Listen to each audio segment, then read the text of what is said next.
یہ کہتے ہیں کہ سنتے ہیں کہ عورت مرد کی پسلی سے پیدا کی گئی ہے، تو دیکھیں جب عورت کہتے ہیں نا تو اس سے بی بی حوا رضی اللہ تعالی عنہا مراد ہوتی ہیں، اور جب ان کے ساتھ مرد کا ذکر کیا تو حضرت آدم علیہ السلام مراد ہے۔ یعنی جب آدم علیہ السلام کو اللہ تعالیٰ نے مٹی سے پیدا فرمایا، اپنی طرف سے انہیں روح پھونکی، وہ زندہ ہوئے، تو اللہ تعالیٰ نے نکاح کی خواہش ان کے دل میں پیدا کی، تو آپ نے اللہ تعالیٰ کی بارگاہ میں عرض کی، تو اللہ نے آپ کی پسلی سے بی بی حوا رضی اللہ تعالیٰ عنہا کو پیدا فرمایا۔ گویا کہ ڈی این اے سے بنایا، کیسے بھی وہ اللہ تعالیٰ ہی کی قدرت ہے، وہ کیسے اللہ نے کیا، یہ ہے بس۔ یہ نہیں ہے کہ جو بھی شوہر ہوتا اس کی پسلی سے بیوی پیدا ہوتی ہے، ایسا نہیں ہوتا۔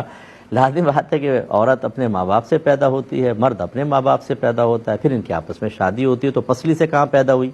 اگر ایسا ہوتا تو پھر اس شوہر کی پسلی سے نکلی ہوتی وہ عورت، اور کہتے کہ بھئی یہ اس سے ہے اور اب اس کی دوسری شادی ہو رہی ہے، تو کیا اس کی پسلی سے بھی نکلی تھی یہ؟ ہم تو اس کی سمجھ رہے تھے، ایسا نہیں ہوتا۔